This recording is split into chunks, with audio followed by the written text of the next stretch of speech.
Hello friends, welcome back to my YouTube channel accounts magic with Raj sir. Admission of a partner के chapter को हम लोग आगे बढ़ा रहे हैं और आज हम लोग करने जा रहे हैं रीवैल्यूएशन अकाउंट। जैसा कि आपने थंबनेल में देख लिया होगा, ये टॉपिक अपने आप में इतना ज्यादा इंपॉर्टेंट टॉपिक है कि हम ये तो कह ही नहीं सकते कि ये एडमिशन ऑफ अ पार्टनर का टॉपिक है। ये एडमिशन में है, रिटायरमेंट में मिलेगा, डेथ में मिलेगा, चेंज इन पीएसआर में मिलेगा। तो ये पूरी 12th क्लास आपका स्वागत करता रहेगा। तो रीवैल्यूएशन अकाउंट को आज हम बहुत अच्छे से सीखने वाले हैं।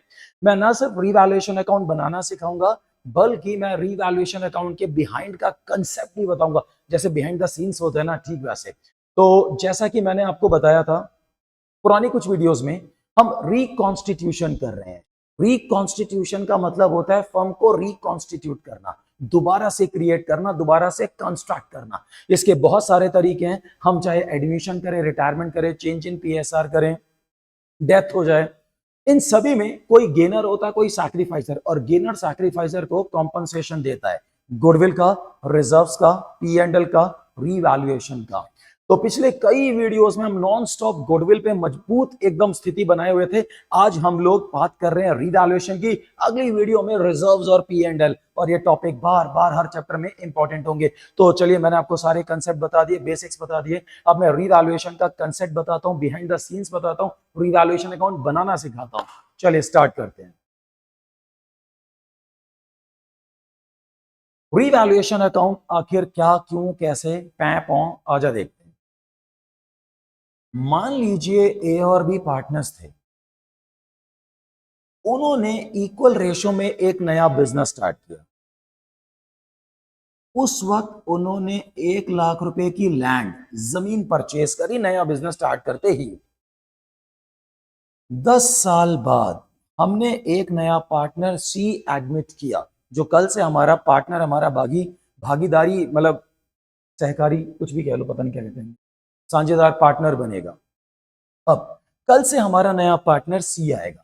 तो ए और बी ने कई साल पहले 1 लाख की जमीन खरीदी थी, वो इनकी अपनी जमीन है। सी कल से आएगा। सी के आने से पहले मार्केट में लैंड का जो रेट है वो 1 लाख से बढ़ के 10 लाख हो गया है। यानी कि 1 लाख रुपए की जमीन का रेट 10 लाख रुपए हो चुका है। ये 9 लाख रुपए का प्रॉफिट सी के आने से पहले सिर्फ ए और बी का है, और सिर्फ ए और बी को मिलना चाहिए। किसी और को हम एक कौड़ी नहीं देंगे, क्योंकि ये प्रॉफिट सिर्फ ए और बी का, हम सिर्फ ए और बी को देंगे, किसी को 1 रुपया, एक कौड़ी नहीं देंगे। इसीलिए सी के आने से पहले ये 9 लाख रुपए का प्रॉफिट ए और बी को मिलना चाहिए। सही बात है, सी कल से आएगा। बट जैसा कि आप जानते हैं, हमारी बैलेंस शीट हिस्टोरिकल बेसिस पे बनती है। हिस्टोरिकल बेसिस का मतलब, अगर आपने लैंड को 1 लाख रुपए का परचेस किया था, तो 10 साल बाद, 50 साल बाद, 20 साल बाद भी आपको लैंड बैलेंस शीट में 1 लाख रुपए की ही नजर आएगी। अब दुनिया को लैंड नजर आ रही है 1 लाख की, बाजार में है 10 लाख की, 9 का प्रॉफिट सी भैया के आने से पहले है, तो उसको देना पड़ेगा। अब यहां पर एक बात है, सोचो अगर हमारी बैलेंस शीट हिस्टोरिकल बनती है, अकाउंटिंग स्टैंडर्ड जो इंडियन IAS है, इंडियन अकाउंटिंग स्टैंडर्ड्स के हिसाब से, तो इसे एक का एक ही रहना चाहिए। लेकिन सोचो अगर लैंड को हमने एक ही रहने दिया और कल से सी आ गया। अब सी के आने के बाद अगर ये लैंड 1 की 10 में बिकी, तो 9 का प्रॉफिट उस वक्त सी भी होगा, वो भी कहेगा मुझे भी दो। इसीलिए हम लोग बैलेंस शीट की वैल्यूज को रिवाइज करते हैं।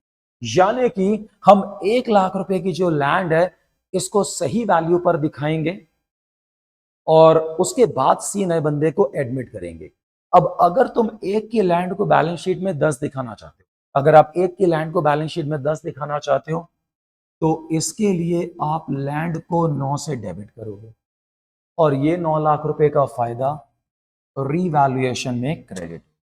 अगर आप एक की लैंड को 10 दिखाना चाहते हो, तो 9 लाख रुपए की लैंड बढ़ेगी, और ये 9 लाख रुपए का फायदा है जो हम ए और बी को देंगे। लेकिन वही बात, हम ए और बी के पेट में सीधा नहीं डाल सकते land account debit to A capital B capital, क्योंकि हमारी पूरी की पूरी बैलेंस शीट हिस्टोरिकल बेसिस पे है। क्योंकि हमारी पूरी बैलेंस शीट हिस्टोरिकल बेसिस पे, और सारे के सारे एसेट्स बाबा आदम के जमाने के रेट पर है।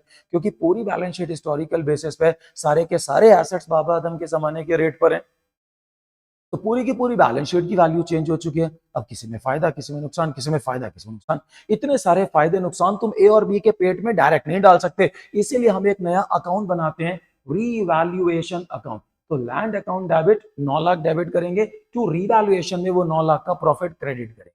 तो इसीलिए हम लोग सारे एसेट लाइबिलिटीज के अप्स एंड डाउन्स दिखाते हैं और वो प्रॉफिट लॉस रीवैल में ट्रांसफर करके फाइनली एक प्रॉफिट होगा, रीवैल में होगा प्रॉफिट होगा तो ओल्ड की ओल्ड रेशो में, लॉस होगा तो ओल्ड की ओल्ड रेशो में दे देंगे। तो इसलिए अपन बनाते हैं रीवैल्यूएशन अकाउंट। तो चलिए अब मैं आपको रीवैल्यूएशन का कंसेप्ट बहुत प्यारा समझा दूं, मुझे पता आपको समझ आ गया होगा। अब हम रीवैल्यूएशन बनाना सीखते हैं। चलिए, रीवैल्यूएशन अकाउंट बनाना बहुत ज्यादा आसान है। सब तो पहले, सब तो वधिया एक गाल सुन ले मेरी, और वो ये कि रीवैल्यूएशन एक नॉमिनल अकाउंट है। जी हाँ, रीवैल्यूएशन एक नॉमिनल अकाउंट है।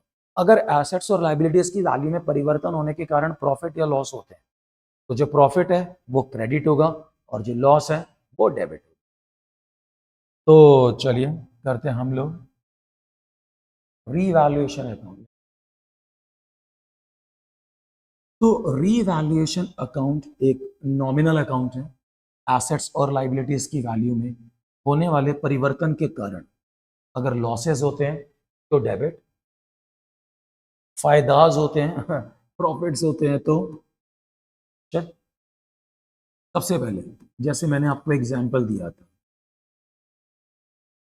बाय इंक्रीज इन एसेट्स, अगर एसेट्स की वैल्यू बढ़ती है तो वो हमारी कंपनी के लिए, हमारे बिजनेस के लिए एक फायदा है, तो डेफिनेटली वो क्रेडिट हो। टू डिक्रीज इन एसेट, अगर एसेट की वैल्यू कम होती है तो साढ़े वास्ते एक लॉस है, तो वो डेबिट है।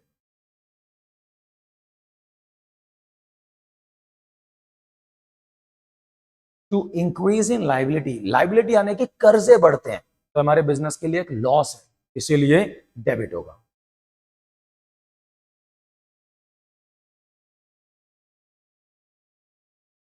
बाय डिक्रीज इन लाइबिलिटीज, अगर लाइबिलिटीज यानी कि कर्जे सर से उतर जाते हैं तो ये प्रॉफिट है, इसलिए क्रेडिट होगा। अब यहां ध्यान देने योग्य बात यह है कि जरूरी नहीं है आप गलत फहमी ना पालें कि भाई अगर हमारी क्या कहते हैं कि लाइबिलिटीज कम हो रही हैं तो ये प्रॉफिट है क्रेडिट। इसमें एक कंफ्यूजन वाली बात सुनो। जैसे मान लो हमारा 10 लाख रुपए का बैंक लोन था, हमने 10 लाख रुपए के बैंक लोन में से 5 का बैंक लोन चुका दिया, पेमेंट कर दी। तो भाई जब तूने 10 में से 5 का लोन अपने हाथों से चुकाया है तो वो तो 5 का लोन रिड्यूस होके रह ही जाएगा, यानी कि 10 का लोन 5 हो जाएगा, 5 रिड्यूस हो जाएगा, ये कोई प्रॉफिट नहीं है जब अपने हाथ से चुका रहे हो।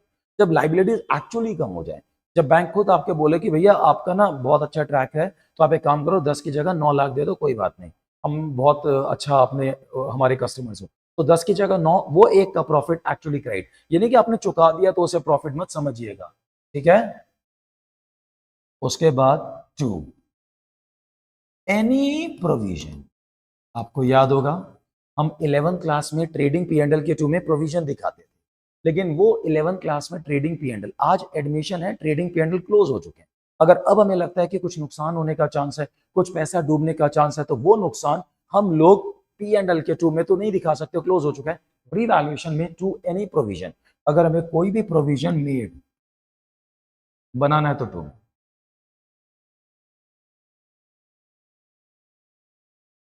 बाय एनी प्रोविजन रिड्यूस, अगर कोई प्रोविजन रिड्यूस घटाना है तो बाय में, जैसे मान लीजिए हमें किसी को प्रोविजन हमने बनाया और नुकसान हुआ नहीं, उसे कम करना है तो ठीक है, सी के आने से पहले हमने ये प्रॉफिट कम किया था, सी के आने से पहले हम ये प्रॉफिट बाय में बांट देंगे। बाय प्रोविजन बनाना है तो टू में, घटाना है तो bye.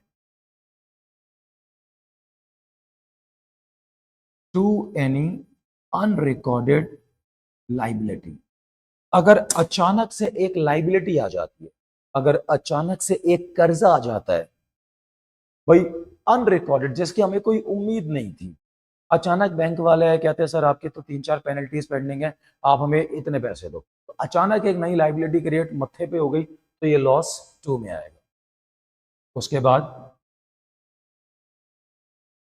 By any unrecorded asset, अगर मान लीजिए कोई एसेट अचानक हमारी जिंदगी में आता है, हम कुछ शेयर्स थे हमारे पास और हम ना उन शेयर्स को रद्दी का टुकड़ा मान के बैठे थे, वो कंपनी डूब चुकी थी, तो हमने तो उसको रद्दी का टुकड़ा मान के लॉस कब का झेल भी लिया अपने ऊपर।